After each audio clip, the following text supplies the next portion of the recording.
Tay? Ace, handa na yung tulugan mo. Tay, dapat hindi nyo ginawa yan. Bilang isang anak, dapat nga po ako yung nagsisilbi sa inyo eh. Hayaan mo na, Ace. Ako na may bumabawi lamang. Sa tagal na hindi na nagkasama. Ito naman ang gawain ng tunay na ama.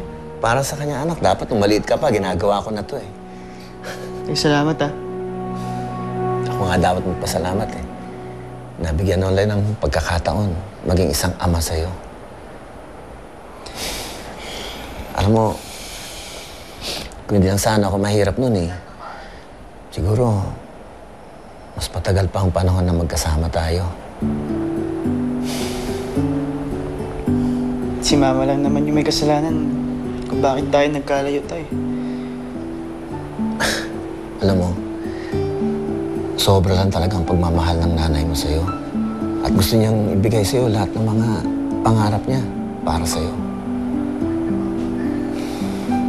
Pero Tay, isang importanteng bagay lang naman yung hindi niya naibigay sa akin.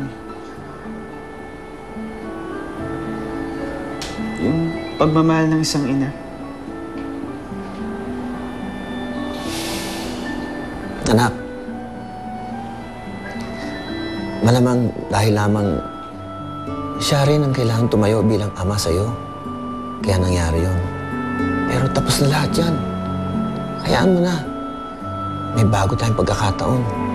Hayaan mo kaming punuin lahat ng pagkukulang namin sa'yo.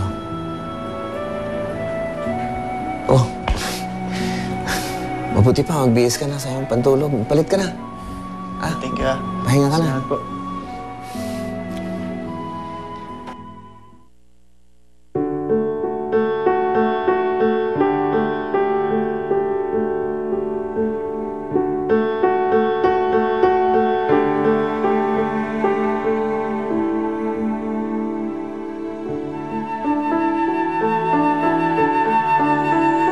Hindi pa rin ako makapaniwala na magkakasama na tayo.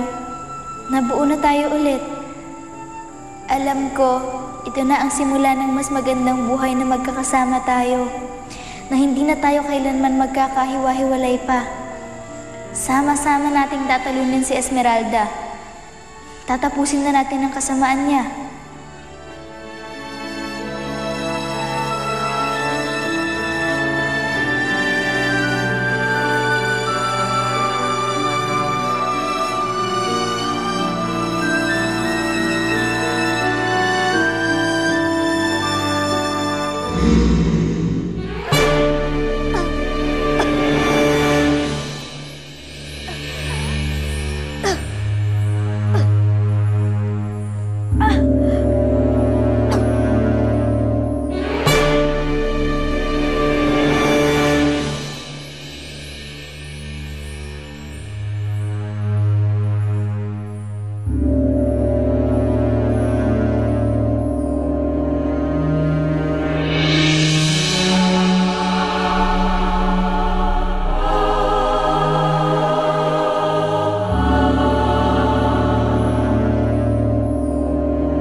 Akala mo natakasan mo na naman ako, Alex.